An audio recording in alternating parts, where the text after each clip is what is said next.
Hello, Ben. Hello, how's it going? Thank God. I was gonna tell you that I'm running a few minutes late, but it worked out. It's some traffic, Hmm. but I'm here. How are you, sir? Doing pretty good. I am have a few meetings coming up later today, but for now, the day has been pretty chill. Are you working remotely most of the time? Yeah, I got you. I got you. most of the week. Is that difficult? I guess it could be. I'm used to it now. I've worked this way for the last 4 years, 4 years, something like that. And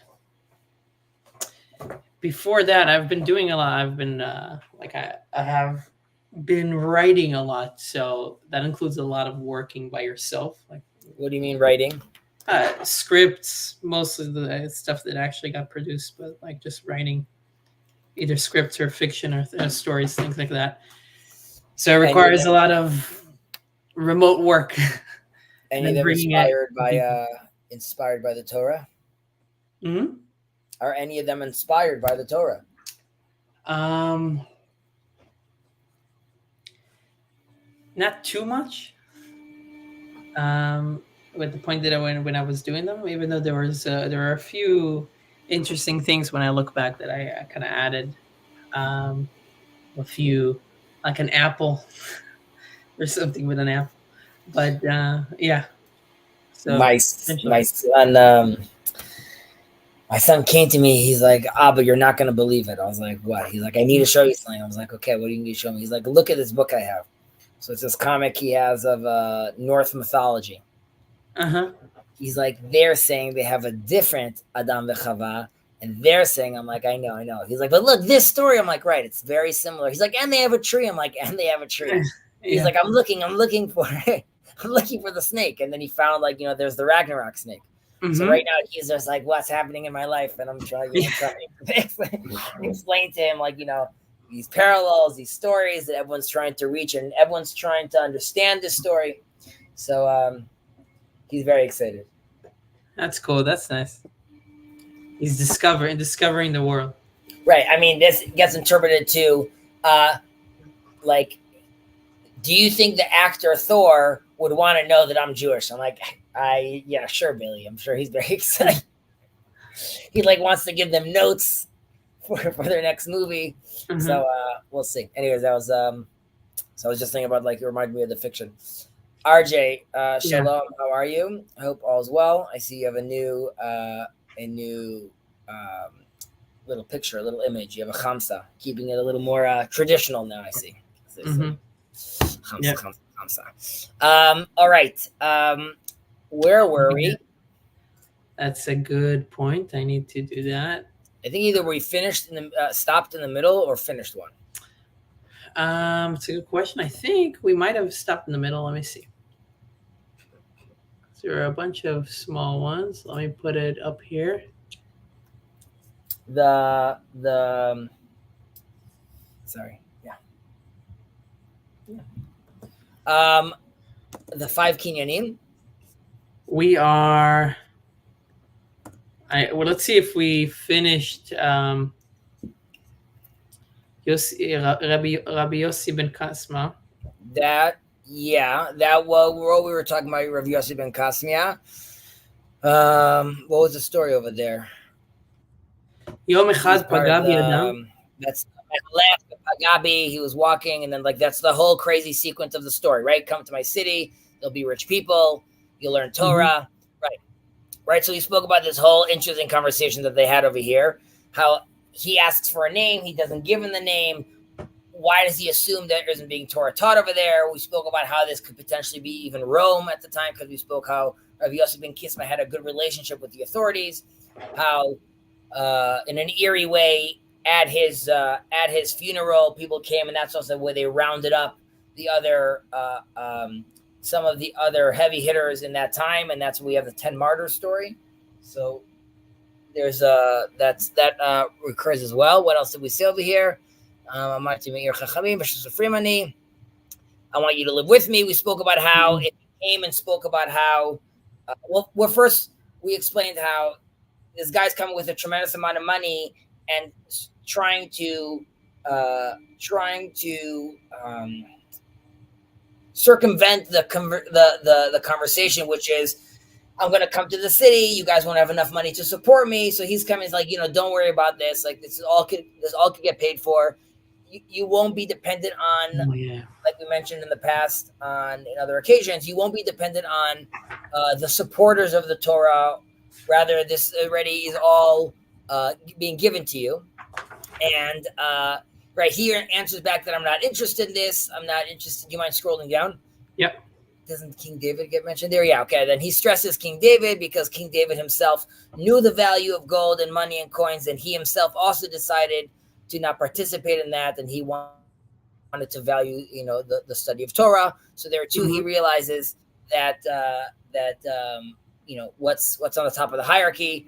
We spoke a little about, I believe, of Sir Shalom, that he wasn't first to say hello, and we said that either because he was not expecting this, or it's because we're talking about Elijah potentially, and the language used over here could be that this is an internal conversation going on, right. On the road, and not necessarily one happening in reality, one happening internally, and we all should be having these questions, so to speak. And Elijah was testing him to see, would he leave for this gold and silver, basically. But in reality, he stands strong, and he's not tempted by this, and decides to stay in his land ultimately. Yeah, and then we have not his land, the town he lives in. Right. So I think we went through that one, and then we continued with Yud. And do you want to start from the beginning, or do you want to try to locate where we were? We can try to locate. I don't know if we stopped the VOM. I can try to look quickly. I mean, we could go back to the old video, but we spoke about these. Here. Sorry. Hello, Adam. I hope all is well. Thank you for joining us. We're happy to have you with us. So we have the Chamisha Kinyanim Kanal HaKadosh Baruch Hu B'Lamo Ve'eluhen, right? These are the acquisitions that God acquires. We challenged and asked, and by the way, anyone watching, the only reason I'm going through quickly is because we've gone through this, but we'll slow down as we catch up. And at any point, Ben, if you think we got to the place where we caught up, let me know. But right, how does God acquire? How is this possible? Isn't everything his already? First of all, he doesn't have to buy anything. And then we spoke about acquiring is by making something, right? We gave an example of I think I gave an example of a carpenter, but it could be anyone, a sculptor, anyone that's building stuff or making things, really gets the sense of the full acquirement of it, right? He's participating in it. And even that's true, we challenge, okay, so that's great. Why are we only talking about 5, right? Because ultimately, even if we're talking about it's an act of creation, God ultimately has created all things, right? So then we focus on how these 5 acquisitions are actually, they're at the foundation of creation. They fulfill the goal of creation that's like, this is their essence. So that's why they're very important. And we spoke about how and again, the Torah is speaking in the language of man, right? It's trying to relate to us. So just like we see value in, we call it the Guggenheim, right? Why is it called the Guggenheim? Because I'm going to name it something because of how important it is. So here too, what are the beloved acquisitions that God has that He's willing to place His name on top of, right? So these are acquisitions that also are, each one stands alone, right? So it doesn't derive any value from the other ones, right? So each one, while they could still be connected, ultimately each one stands alone. So that was just, let's say, the preamble. And then we spoke about the acquisitions, which the land, Abraham, Israel, the temple. And then we gave the different verses, which one, and now we'll go through these verses and what they're talking about. I don't know if you have your magic book with you, but obviously I do. To chime in. Magic book is here. So Torah minayin, where do we have Torah from? Dichtiv, we're told in Proverbs, Hashem kanani reshit darko kedem ifalav me'az. Do you want to read it in English? Yes, the Torah, as it is written in Proverbs, God acquired me as the beginning of his way before his works of yore. Right. So we spoke about how, the famous question, what's the purpose? Why was the world created? Yeah, right. What's its destiny? And we spoke about how the observance of the Torah and the fulfillment of its commandments are the destiny that we have. Mm-hmm. Through the Jews, there's a certain version of how that gets manifest, and that's true also towards the Gentiles of the world as well. Now we spoke about how the Torah is really the root of with all this wisdom, where all this wisdom starts from, and it really starts when everyone recognizes God's sovereignty over the world, right? And this is like the path He's offering us, right? So everything ultimately returns back to the source, and everyone will eventually understand that the foundation of the world exists. And this goes back to the conversation we have many times about being holy, ultimately, right? Which is God is holy. He's inviting us to be holy as well, so we could partake in a proper conversation with Him. Part of being holy is acting in a certain manner, right? Which is we're there to act in a way which exemplifies God's glory and really manifests and shines and stresses God's image in us, which as Jews, we believe are the 613 commandments, the Torah. And for the Gentiles, we believe that they have, of course, their own Torah, the Noahide Torah, and that's for a different conversation. But that's the point. We're all supposed to go back to this. We're also supposed to go back to the source. And we mentioned in the past how the Torah, in a certain sense, is a blueprint, right, for the world, right, in how God establishes the world. Bara histakel ba'oraita, the bara alma. God looked at the Torah and then created the world, right? So the universe, in a certain way, operates according to these principles, right? And again, these are spiritual principles. This is not to deny the laws of thermodynamics and the constants in the world, but rather this is to talk about their spiritual framing, right? And so the world is initially created in a way that aligns with this purpose, right? And the existence of the world and the observance of the commandments are the natural way how to use the world, right? That's the proper operating system of the world. And when we talk about a sin, right, or missing the mark, that's the point. And if we are being told that the world is operating on an iOS system, right? So you have other religions today which are jailbreaking things or working with Android, and that doesn't mean they don't have reception, and that doesn't mean that they can't see great colors. But ultimately, if you want the full experience of the syncing of your iPhone, iPad with the earpods and the whole, there needs to be that sequence. There needs to be an operating system that allows you to do all those things and work with all those things. And that's why very much, Apple doesn't jailbreak, right? They have their own thing of how their system works. That's not to deny the Androids. It just means we're offering a different experience. It's an interesting metaphor. I mean, they chose an apple that was bitten out of, right? That's true. Since then, we're trying to come back to perfection. They're saying we're not even there yet, right? And in a certain sense, you could even look deeper. That is the example of the tzimtzum, right? That there's a bite out of it, which means there's always a space where there's missing, and we're always trying to fill up that gap, ultimately. I don't know if Steve Jobs is, going to sign off on my analogy, so, I hope from beyond the grave he accepts what I'm saying, right? So, okay. The next is Shamayim ve'aretz minayin, dichtiv, ko amar Hashem, Hashamayim kis'i ve'aretz hadom raglai. איזה בית אשר תבנו לי ואיזה מקום מנוחתי. ואומר, מה רבו מעשיך השם כולם בחוכמה עשית, מלא הארץ קניינך. And I believe you said that is one of your favorite verses. Yes. Okay. So you want to read that in English? Let's do it. So it is the heavens and the earth, as it is written. So says God, the heavens are my throne and the earth is my footstool. What house then can you build for me? And where is my place of rest? And it says, how many are your works, O God? You have made them all with wisdom. The earth is filled with your acquisition. Right. Very, very powerful sentence over there. And there's echoes in it also of saying, like, when the prophets are saying, I don't actually need your sacrifices right here too, as far as like the heavens, right? Because anything that could actually engulf or encase God. So obviously, no, right? We can't actually fathom these things, but ultimately, the heavens and the earth, right? From a symbolic point of view and from a philosophical point of view, the Torah needs a framework, right? Because where is this Torah actually being observed, right? Where am I actually manifesting this Torah? Yeah. And where can I realize it in the world?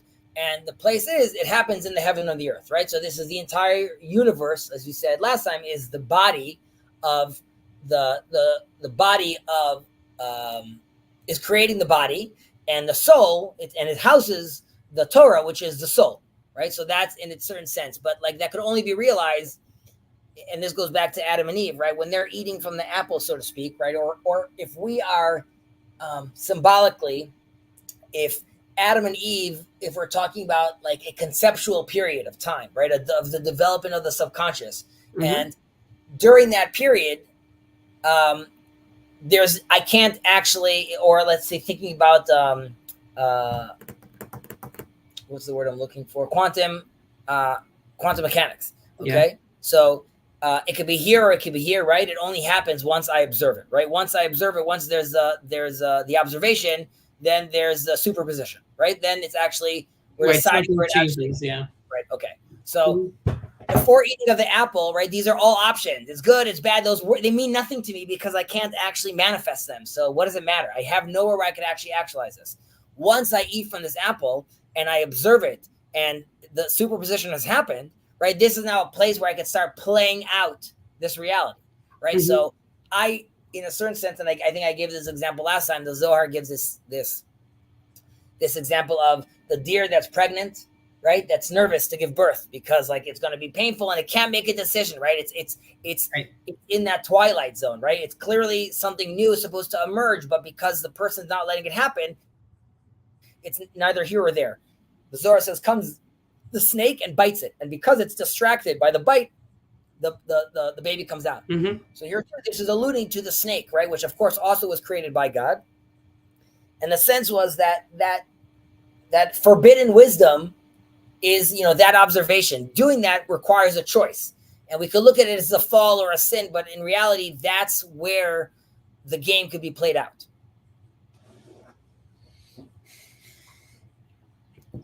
And all that you connected that to the heaven and earth. Well, I'm going off a little off the cuff. No, it's okay. But this is coming off from heaven and earth being the place where the conversation is happening, right? So the universe where the Torah can be held is this place. That's why we need to mention the heaven and the earth, right? So without there, there's no festival. Yeah, it gives it the space. It gives it practicality. Just like when you design in a house, you can think abstractly about like you can say these colors are bright or whatever, but you can't say if they're good or bad because it depends on the house, on the position of the sun, on the position of like what you want, what kind of room is it, kind of stuff like that, I imagine. And this goes again to what we mentioned, I believe, also last time, which is that big tension with the 10 martyrs, right? When God says silence, when they ask, is this the Torah and this its reward, right? Because to them, they're still looking at that place from the colors and they can't gauge. And God says silence because I'm watching the drama unfold. And that's why while we have discussed many times how Gamzu Latova, that God created the evil, that evil itself ultimately has a divine spark in it, these are lofty ideas that we could talk about. On the ground, if you lose someone, you sit Shiva. The Torah is not interested in you for at least for 7 days. The Torah is telling you it's very nice that you conceptualize this, and it's very nice that I'm telling you mourn, and I'm telling you don't keep commandments right now. You're supposed to be mourning. So we are humans at the end of the day, and the experience we have is a human experience. Right. So we were talking about the heavens, and of course, from just looking at this symbolically, the heavens obviously represent the higher, more spiritual realms, and the earth are talking about the actions that are happening on the ground. Right. So and as we know, we can't actually fit God inside even the temple. Right. And there's different levels of interpretation of what that means. But for all intents and purposes, God cannot be confounded into the temple. That's why the heavens are more vast symbolically. So that would be, if I'm thinking about a vessel, that's sort of where it's coming from, right?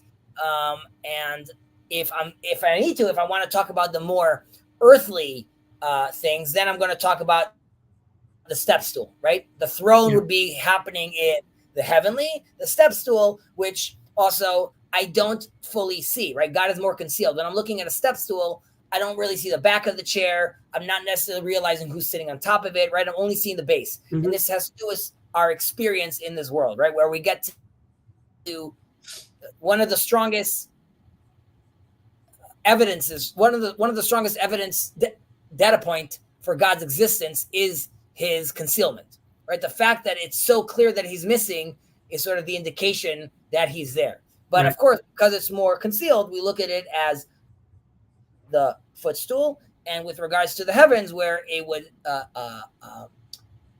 his holiness is more revealed, so to speak, right? Or when I look at the Hubble telescope and I'm like in awe, that's where a place where there could be more of that majesty happening. Right, and this is what the Rebbe brings here in the Magic Book, is that when he talks about the acquisitions, he talks about things that, what does he say here? The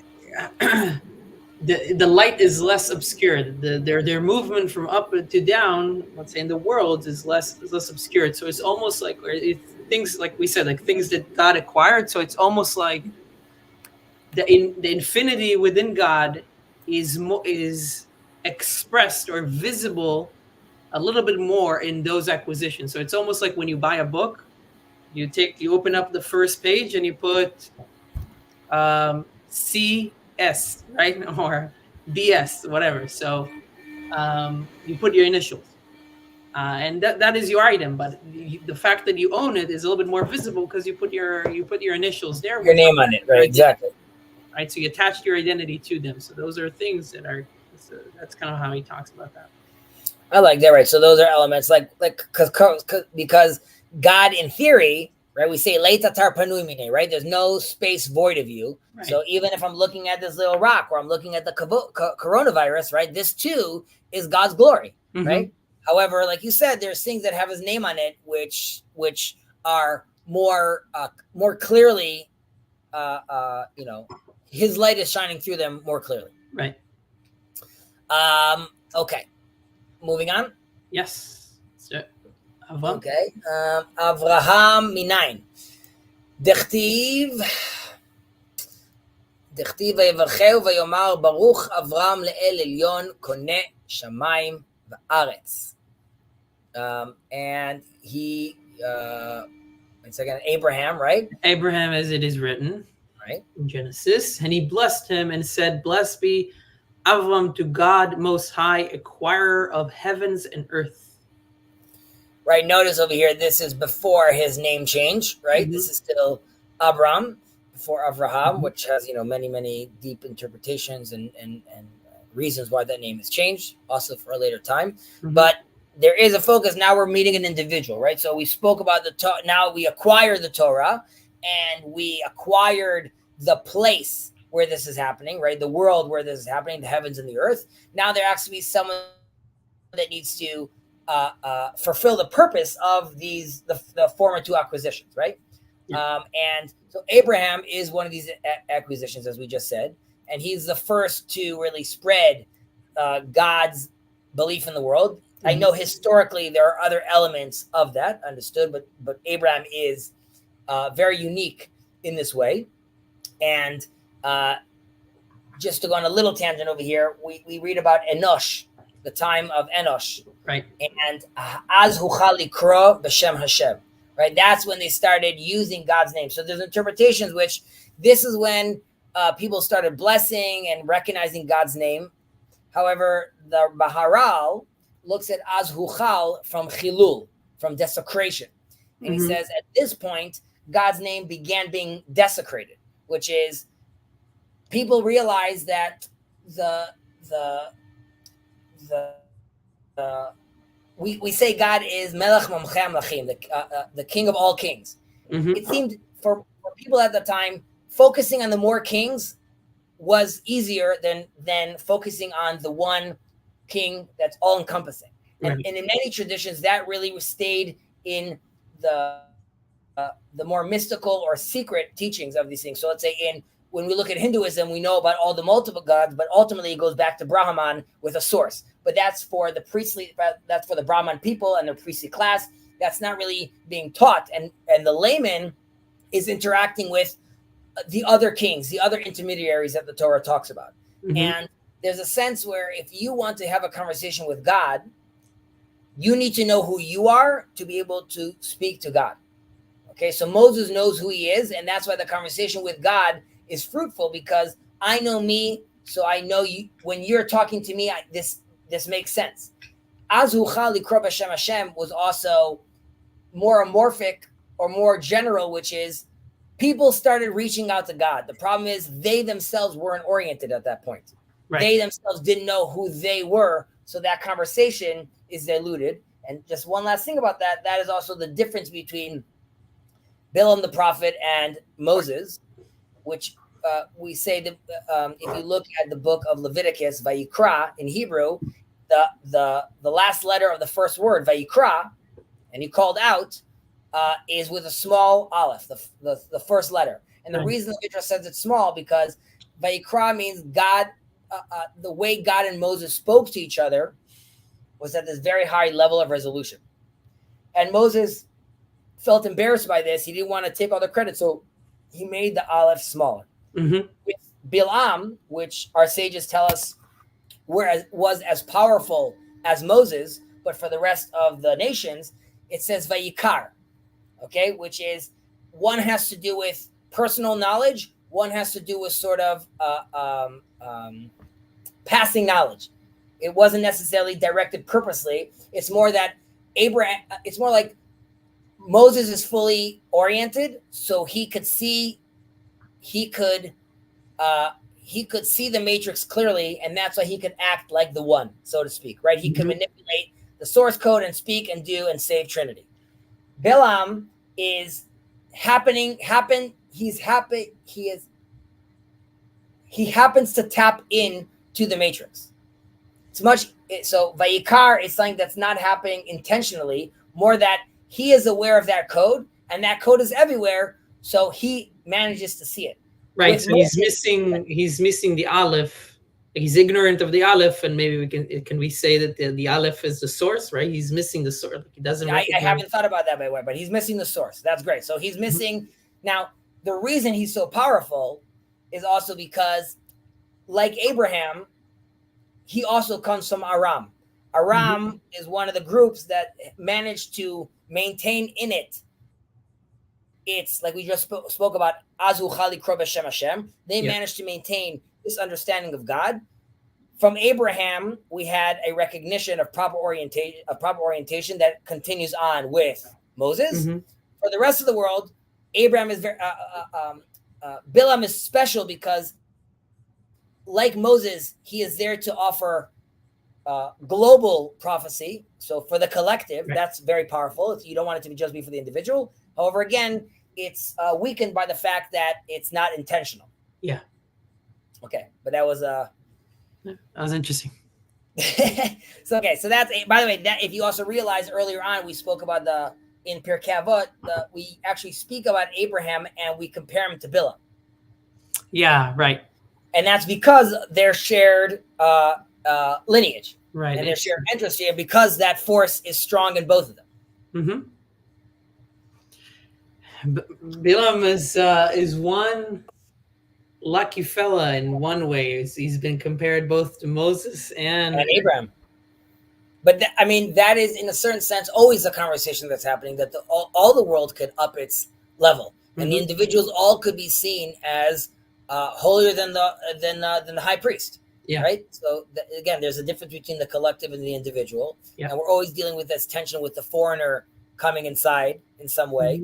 Ultimately, Bilam prophesizes that he wants to die a righteous death, and he wants to be with the people of Israel. So hopefully one day that could actually that could actually happen. And I really think that in the world today, slowly but surely, all of us are trying to distill and have more of that clear conversation, that better frequency, as we're trying to understand, God.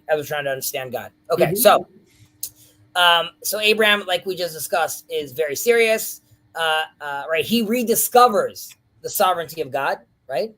Yeah. And we said there's 4 people like this: Abraham, King Chizkiyahu, Messiah, and Job. These are all individuals that come to God on their own, right? They're not brought into it. Rather, they come to God by themselves. Interesting. Somebody just told me about there's a interpretation, I guess you can say, that when it talks about how the Israelites can go into the land, it says that they can go into the land, and the word that it uses kind of you can connect it to Job, and the fact that Job, when he died, his spirit or his protection of the land, supposedly in this interpretation, he was like also the prophet of the nations. Once he died, his protection over them is gone away. So that meant it was the right time for the Israelites to actually enter the land. Is this in relation to the spies, the Meraglim? Yeah, that was in relation. We got there. Let me write this down. I'm not aware of this. There is a word that connects it, something with Eretz Utz, but I can. Eretz Utz is the land of Oz, right? Yeah. Yeah, but yeah, there's some word there that is connected. I'm gonna search for it. There's some word that connects Iyov, the Meraglim, and coming into the land. I don't know if I spoke about this with you, and we won't get into it, but like Job, Jethro, and Bilam also represent and this relates a little to what you're saying. Mm-hmm. These were Torahs, these were operating systems that existed in the world that the world knew about. Right. And this goes all the way back to why, when we have the story of Pharaoh trying to figure out what to do with the Israelites, or more about the fact that there was a prophecy that a redeemer will come for the Israelites, right? The 3 wise men who are giving him advice are Job, Jethro, and Bilam. And the idea is that those were the 3 Torahs. One represents between man and himself, man and his creator, man and the world. And the reason of the Torah of Moses is because it is the Torah that balances all 3 of them, basically. Yep. But again, this is giving a lot of credit to our boy Bilam. So hopefully he'll do well. Right. So we said that Abraham rediscovered the thing over there, and just on Abraham, obviously we call him Avraham Ivri, the Hebrew, and this is because the entire world was on one side of understanding. Right. He's leaving his father's idol shop. Idols are us. And he was on the other side, holding, believing in God. And at the time, obviously, it's very dramatic that you're going to be the one person that's against everyone else. There are some hints to this in the concept of the Hindu, because it's the Hindu river and it's on the other side of the river. And that, like, again, that whole cross-pollination that's happening with the East. Yeah. Anything in the magic book about our boy Abraham or no? It says... No, I think we touched about this, about like he says like the pre-Sinai world, like testifying that he was able to, like, he's devoted his life to bring awareness to the pre-Sinai, to bringing awareness of God to the pre-Sinai world.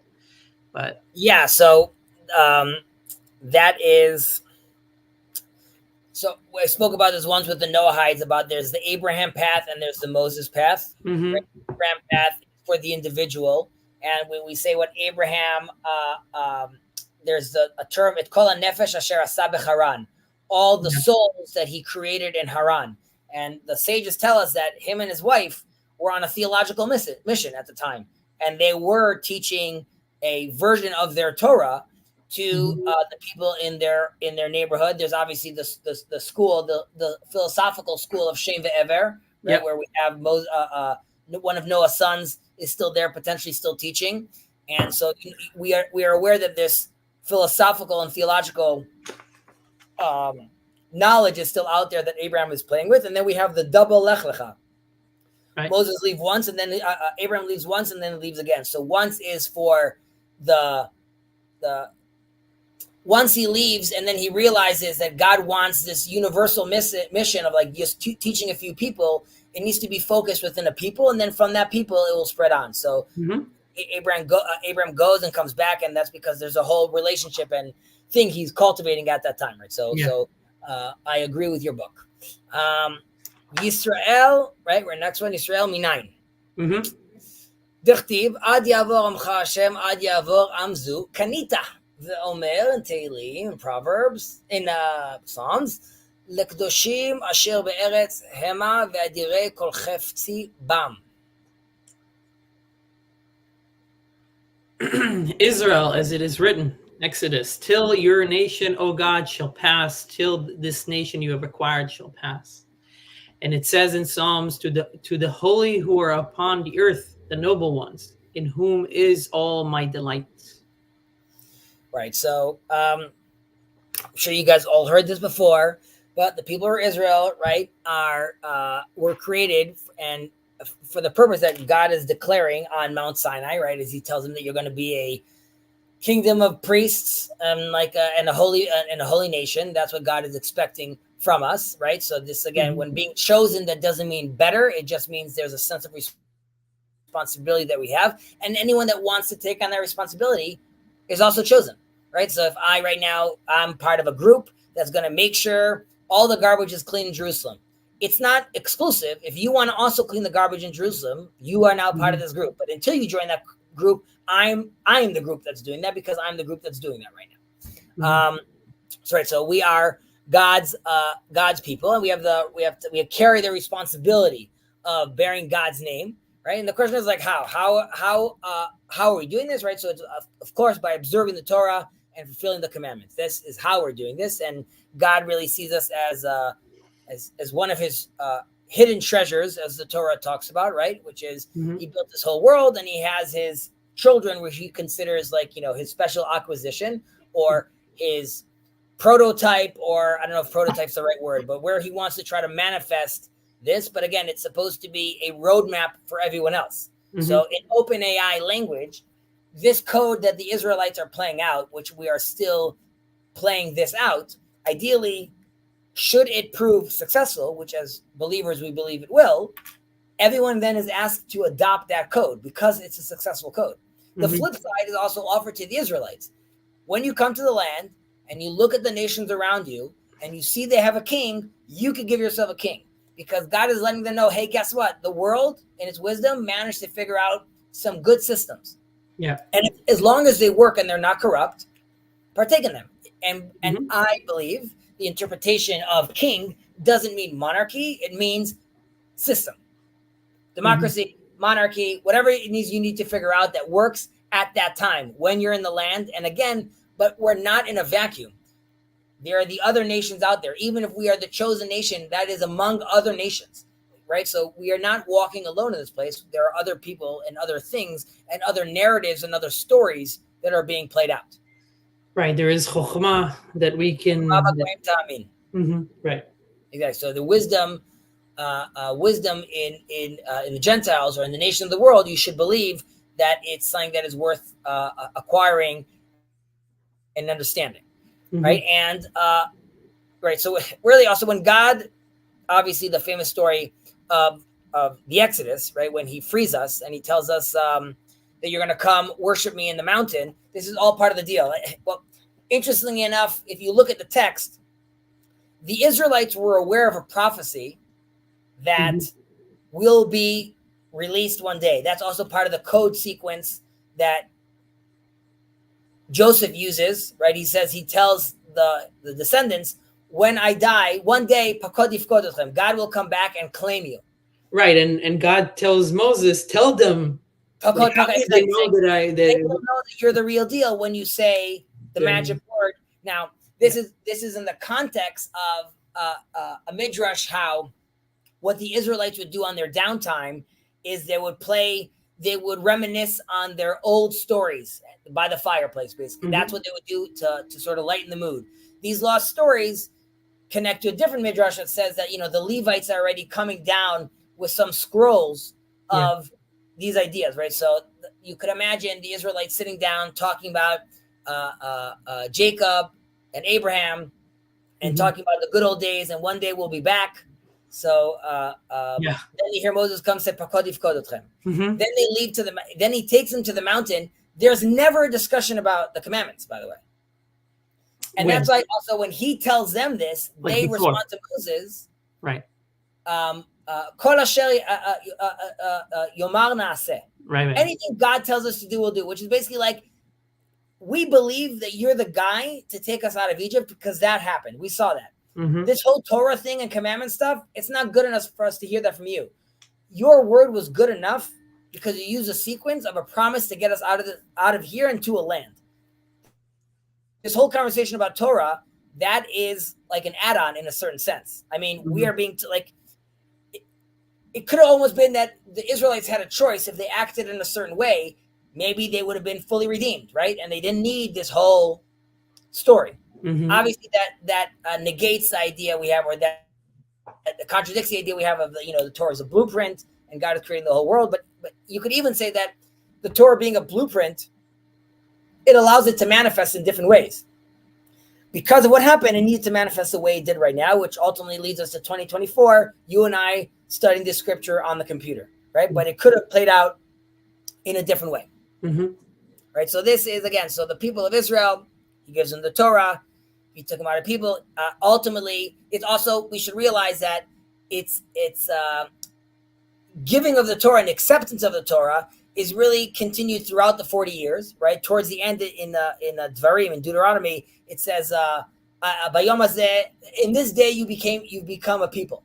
Right? But now this is already towards the end, and this is after most of these people that were there in Sinai already passed away, right? So there's a sense where he's saying not only when you left Egypt, but rather this is still ongoing. There's the famous Talmud that lets us know that only in the days of Mordecai and Esther do they actually accept the Torah willingly, right? Because during Sinai, there was this sense of like fear, awe, we have to do this.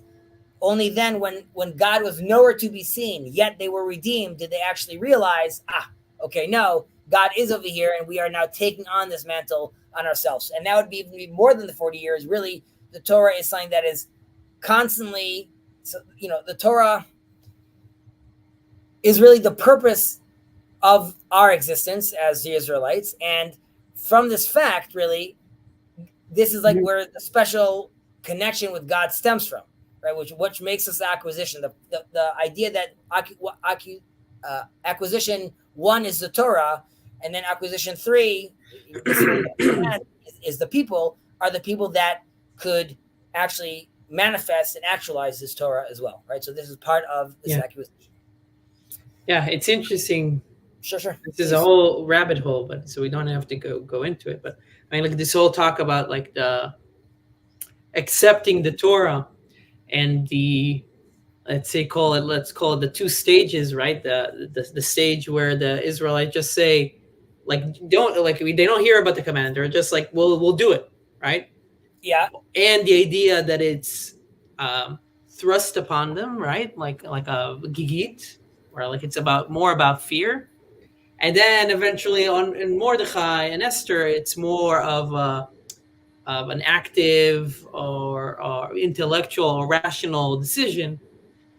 I feel like that's that theme keeps coming up also in Hasidus, or like in different ways. So but it also is a reflection of reality, of how things work. Even as if you think of humans as children first, and then growing up, right? As a child, you take upon yourself things and you don't even know, right?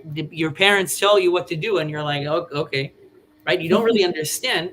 And then when you grow up, you need to go through that process again. But this time, you need to have a rational understanding of what it means, right? And I know that Brit Milah, like circumcision, in the Jewish sense, is very much like that, right? You do it before you even understand why you need to do it, right? Your baby. So that keeps coming up. I feel like it's a beautiful representation of how reality actually works and what you have to do in order to actually act in the world. First, you need to take something and embody it, and then you actually are able to understand it. I guess the only other example that I'll give here that is just a little bit different is when you learn, for example, a martial art, like let's say wrestling, like jujitsu. Sometimes you just need to roll with people. You need to like experience it, and then once you actually experience it, you can actually understand more the technical things because you already embodied some of it. You've been in different positions, so and that also how that works as well.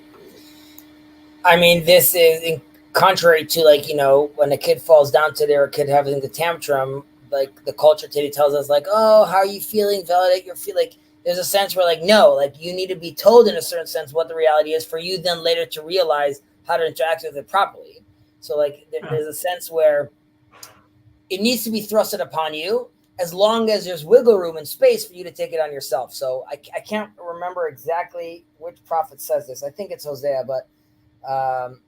but it talks about how if earlier God pulled us by the hand, now it's going to come from our heart. Where the sense was the pulling by the hand is God had to, like, sort of pull us, right? This is part of us being a stiff-necked people. Yeah. Right? Like, we're not easily convinced. We don't want to hear. So there's this pulling along.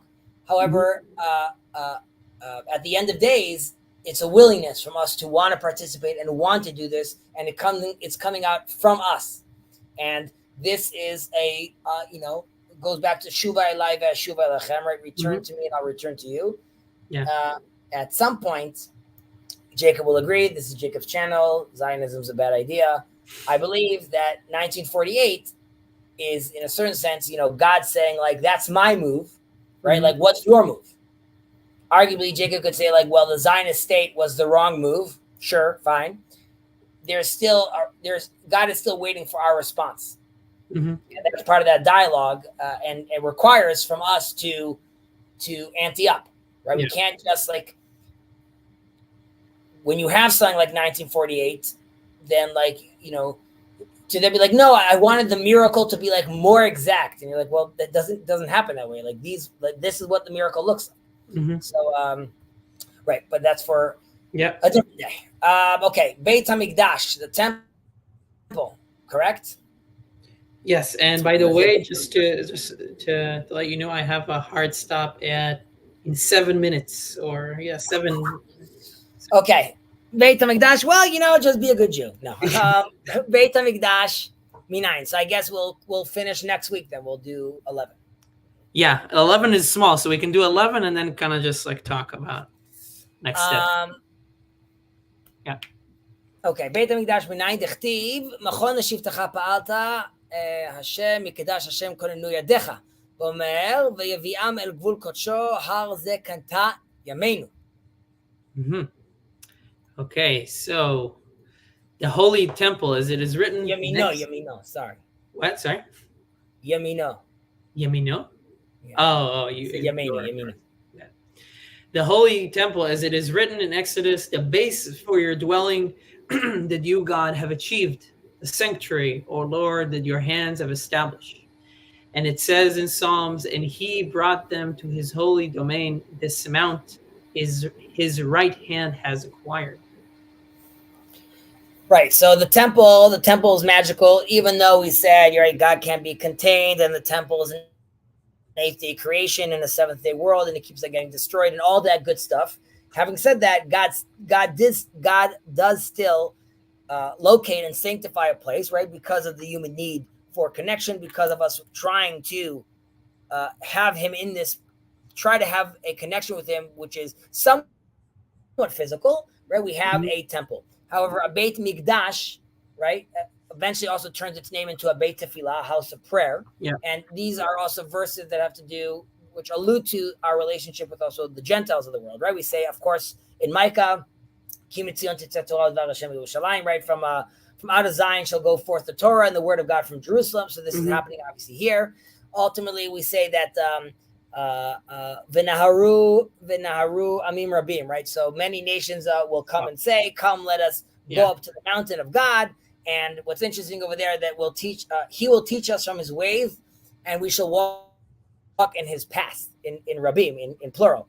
And this is in a certain way also to let the world know that the temple serves not only as the point of orientation and unity, but also the place where multiplicity can get expressed, because there's an interpretation, which is his multiple ways and multiple paths are there to show that there are many paths and many languages. While they all have to be oriented properly through the temple, the Christian, the Buddhist, the Jew have their own unique path and their own unique way, right? So there's place for all those paths. All roads lead to the temple, but it's okay for us to be on separate roads, just like it was okay for the 12 tribes to have their own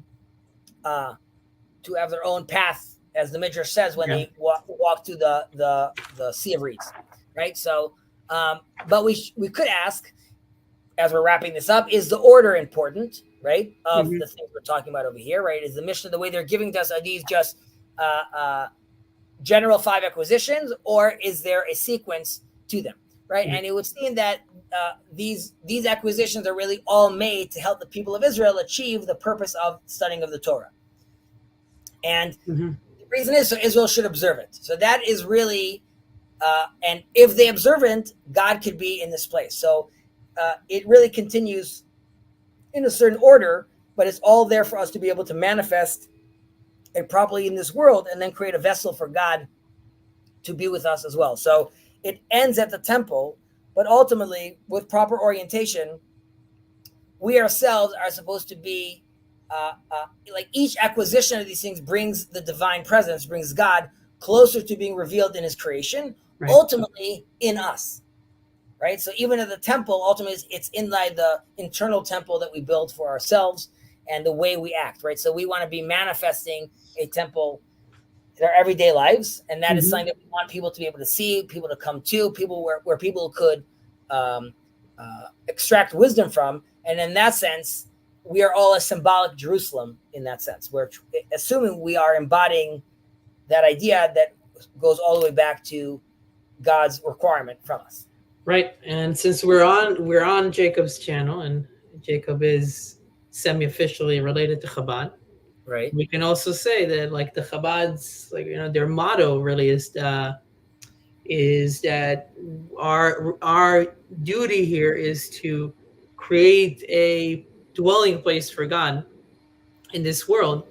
And that means in the world, but it also means, because like it says that God will dwell inside of the temple, and it uses plural, in them, right? It means that within us we are a temple, and that is where we create a space for God in ourselves, within our actions, our thoughts, our speech.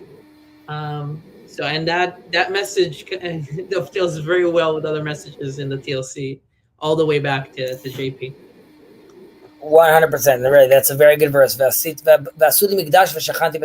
Just again to stress, build me a temple and I will dwell amongst them. Temple in singular, dwelling amongst them in plural. Yeah. And we are all the temple. You got a bust. So I got a bust. Next week is our last week of Pirkei Avot. And any thoughts on Rambam or no? Oh, right. Perek Chelek. Yeah, I'm down for that. Perek Chelek or the Shemona Prakim. Yeah, we said Perek Chelek. Is Perek Chelek part of Shemona Prakim? Is that the first? There's the Perek Rishon. One second. Yeah. 1 second. I have one here. Hanachot Hayasod. The second parak is choice, free will. The third parak is different value, sort of the hierarchy of values. The fourth would be tikkun hamidot, really working on self-help, how to act properly. The fifth one is the meaning of life. The sixth one is the evil inclination, talking about some philosophy as well.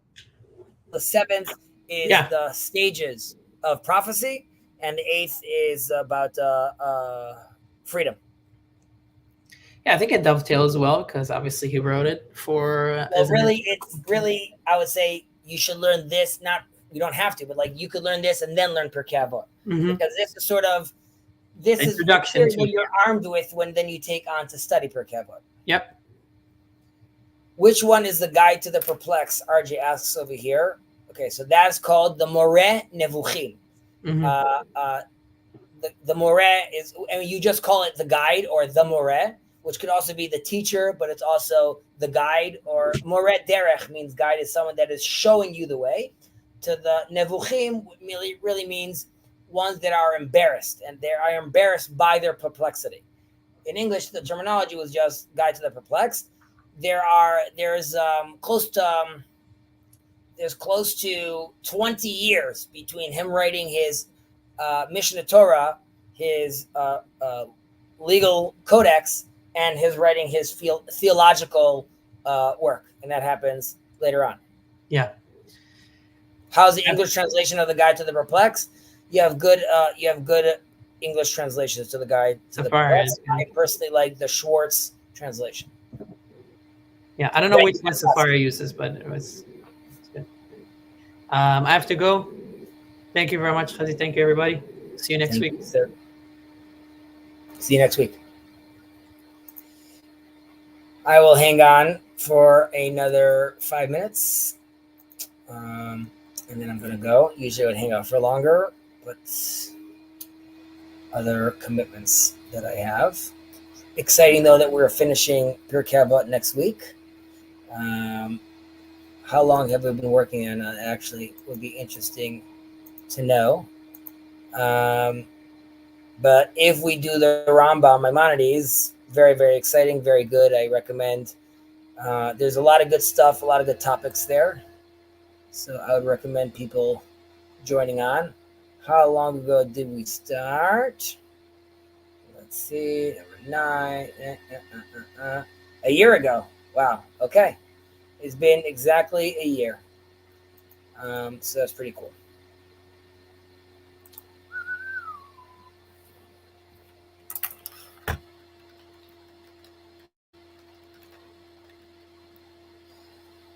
Thank you, RJ. You could have a nice do. I know I still owe you a conversation about Hinduism. It's another thing you could take if you want to play around with. I think I told you already the sequence that appears in Kabbalah as part of the God's letters. There's many letters that make God's name and the sequences, but other things that you could play with as well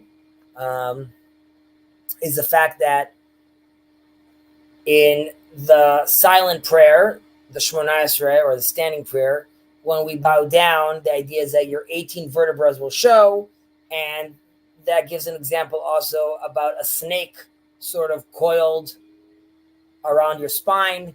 And in Kundalini Yoga, you have the snake that is also on the spine, and that is supposed to be giving you wisdom.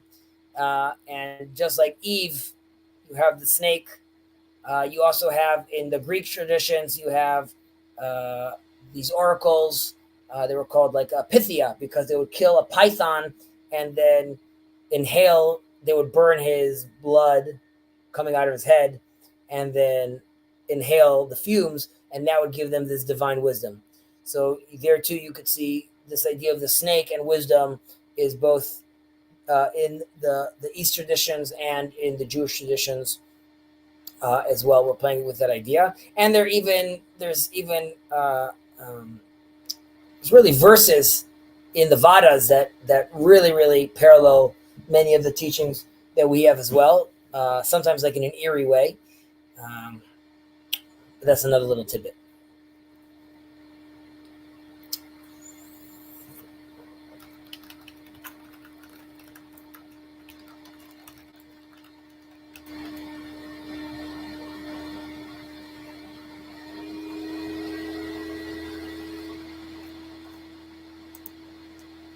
Are Kabbalah and Hinduism evolved separately in your opinion? Yeah, I definitely think they eventually evolved separately, and this is relates to something I mentioned in the stream. I want to see the verse in English though. Anosh az kuchal. So, and I need it in Sfaria. So I'm going to answer your question, but I just want to connect to it. Where is this? This is in Genesis 4:26. Okay. So in Genesis, um, in Genesis 4, we're told. I want to read what the word is in English, but they started, and this predates Abraham. Let's see, Daled 26. Okay, and to Seth in return a son was born, and he named him Enosh. It was then that Adonai began to be invoked by name.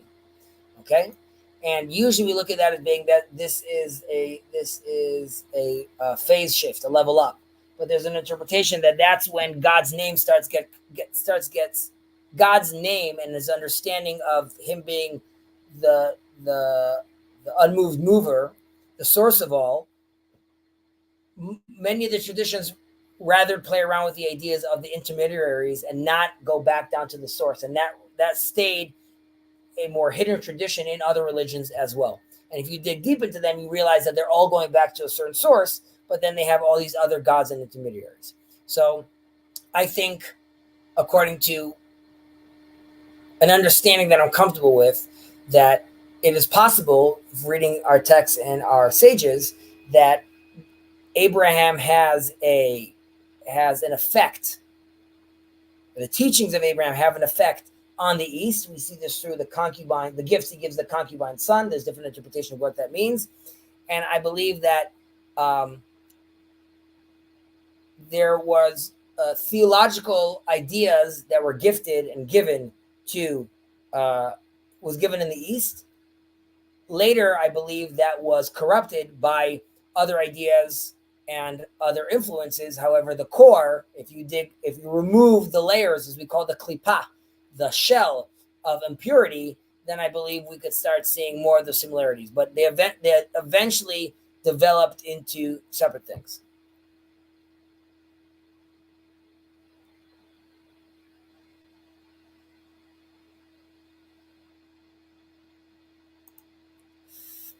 Still need to check out the and for such parallels. I'm looking at Shir Hashirim, a song of songs. Yes, one of the works of King Solomon. A beautiful, beautiful love letter between Israel and God.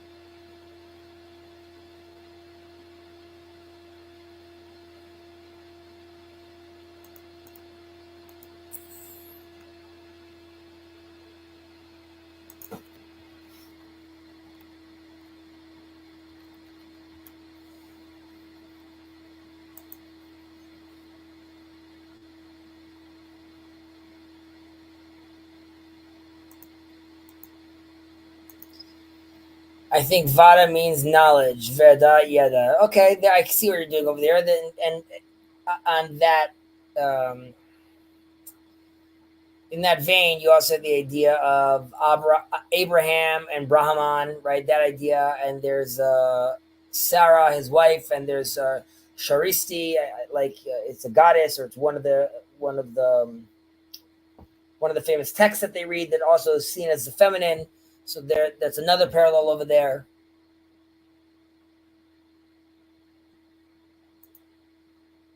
Did I enjoy part 2 of in navigating patterns? Mark is an interesting person. I wrote to him, thank you for doing it, not because I participated in it. I just think that's a good book to be playing around with. I'm glad it's also not heavy Christian, so I think it's a good way for Christians to also look at the world, and I think it's, in a certain sense, there's Jewish undertones over there, so hence I'm appreciative of it. Specifically in that book, there is a beautiful sequence of, it says, "Let there be light," and it shows you how, those shape of letters could be abstract, and then eventually it creates that word, "Let there be light." And in that page specifically, is a very big insight and a very good illustration to understand these things. So again, I'm happy that good knowledge is being disseminated. Whether or not I like the actual contents of how they teach the class, I didn't focus on it that much. When I saw you there, I don't know if you were there the second time, I think they could benefit having a Jew there, if you feel comfortable being representative. How does a culture corrupt the teachings of Abraham? By adding stuff, or is it being unethical? Great question, right? So we just said, Az huchali kro b'shem Hashem, right? We just gave this example from Genesis. And then he began, then that Adonai's name began to be invoked by name. The corruption there is when you are adding veils and separations every time you add a name or detract from him or change him, and then once you start seeing him as oh, he's the god of water and it's Zeus and it's thunder, those are all layers and veils, which to some people at periods of time was maybe easier to relate to, right? Like I mentioned this in the past, so you'll excuse me. The reason when we say the Shema, we cover our eyes because we say Elohim, right, which Paul calls the Aaronic God, is the same as Adonai, God number one, the agentic God, right? So the Aaronic is nature, which includes in it tsunamis and cancer and death. And then you have the Bible God, the Yud-Kei Vav-Kei, the Redeemer, the one that talks to us, that saves us, that loves us. It's very hard for us to see two of those things. So we say God name is one. We close our eyes to have that cognitive dissonance where we could actually be in that space where we feel comfortable to say the unthinkable, that is all one. It gets corrupted when you start creating those separations. Well, it's not really one, it's two powers in heaven. These other intermediaries, they also represent certain things. So the Talmud and the Torah is understanding of that. And it is aware that the other nations of the world have those relationships with those intermediaries. And it's not necessarily being frowned upon. You should notice that many of the prophets don't go to the other nations of the world and tell them, start believing in one God right now. That's not necessarily the requirement. The requirement is to act in an ethical way. So we as Jews believe that slowly but surely people are removing those veils, getting rid of those mediators, and getting closer and closer to the Father. And that's what we're aiming to. So they get corrupted by additional layers of mediators and interpretation and veils. I hope that answers your question, Aaron, and I hope you're doing well. But at least by the academic standard, it seems Hindu knowledge influenced middle-aged rabbis. That's true, and there's also a name of, I'm forgetting his exact name, but he was a Buddha'i.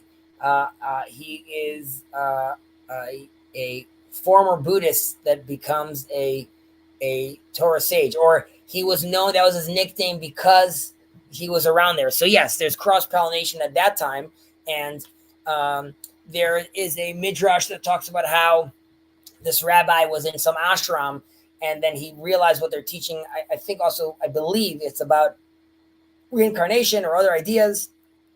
And he tells them, he's almost terrified how similar it is, but how it's also dangerous because it's different. And he warns them that you're playing with fire basically, because you're so close to the real, yet you could, by tweaking some things, you could turn it into what we would consider idol worship.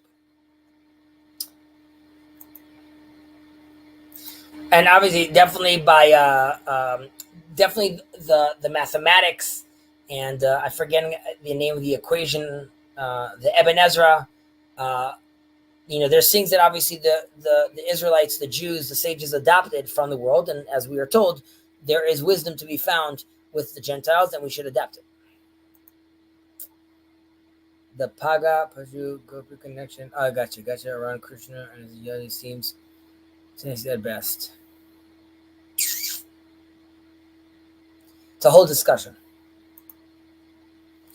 To that last point about the member of the tribe being on the panel, from my interest, if you've read the book, are there any diagrams you feel are particularly or probably relating to the Sabbath one? I first of all, the answer is yes. Unfortunately, all my books are in storage right now, and because of the move, so I can't show you the page. But I remember again the diagram towards the beginning where it says "Let there be light." I think is an important diagram to talk about, and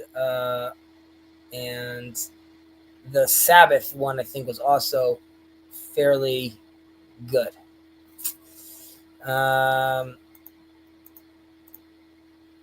That's interesting. Thank you, Hope as well. Okay, awesome. Mishva'a ribu'it. Okay, first of all, where are you getting your Hebrew from? It's always impressive to see that. You're saying that's the equation that the Ibn Ezra knew, right? I'm forgetting the name of that in English. My Israeli side is coming out. Let me check this out for a second. It's what is the equation? The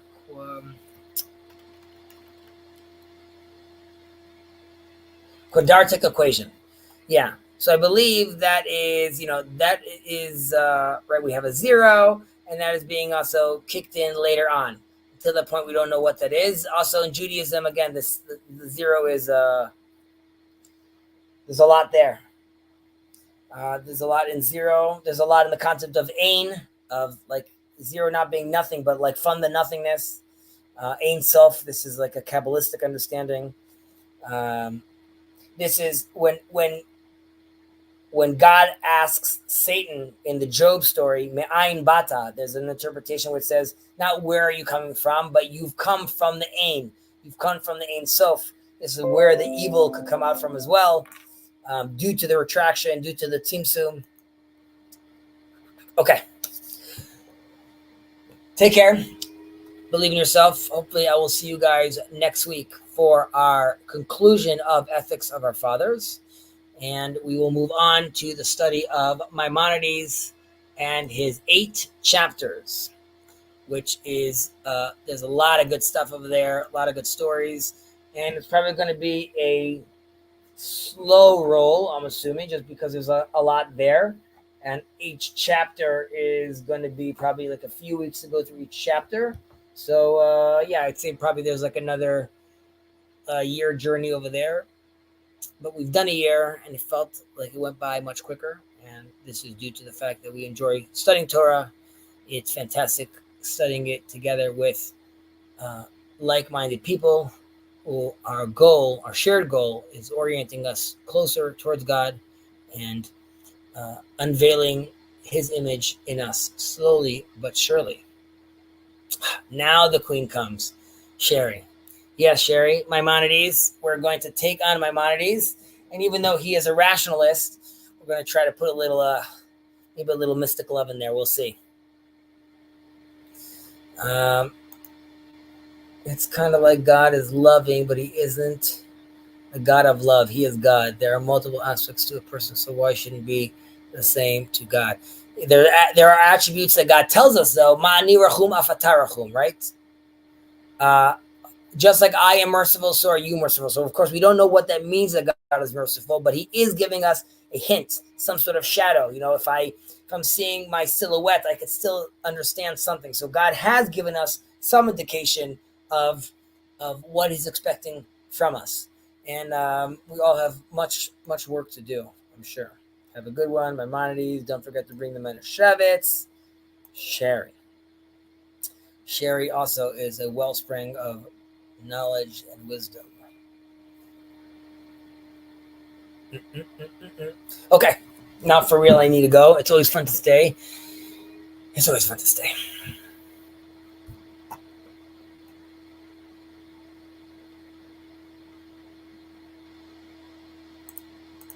Sherry. Sherry still got me. Have you read Solovev?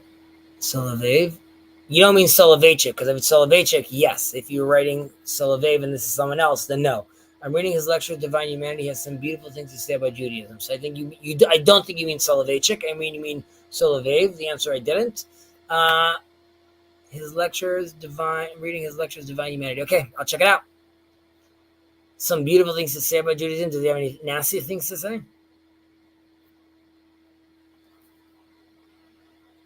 Vladimir.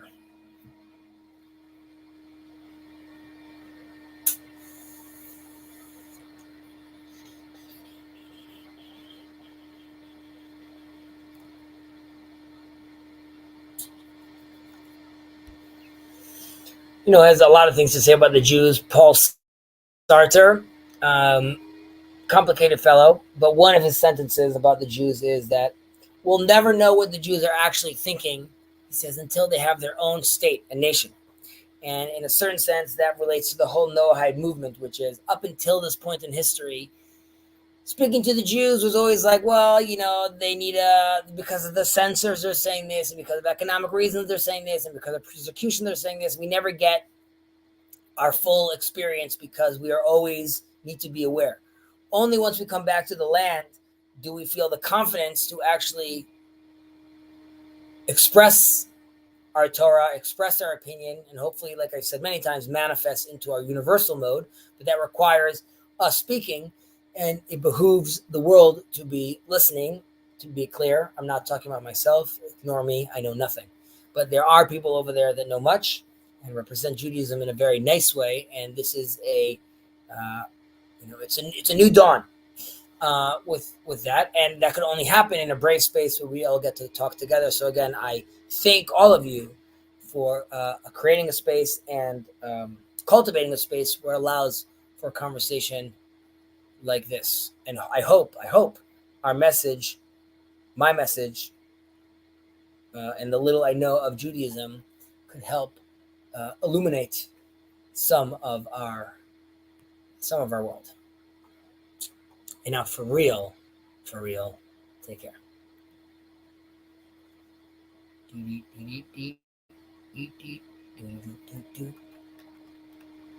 Yeah, that is finished.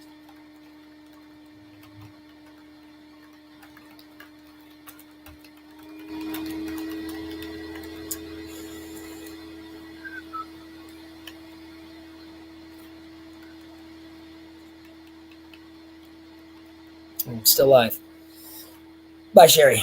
You have helped me out a lot. Thank you. I appreciate that that's what you feel, and you have helped me out tremendously as well. From strength to strength.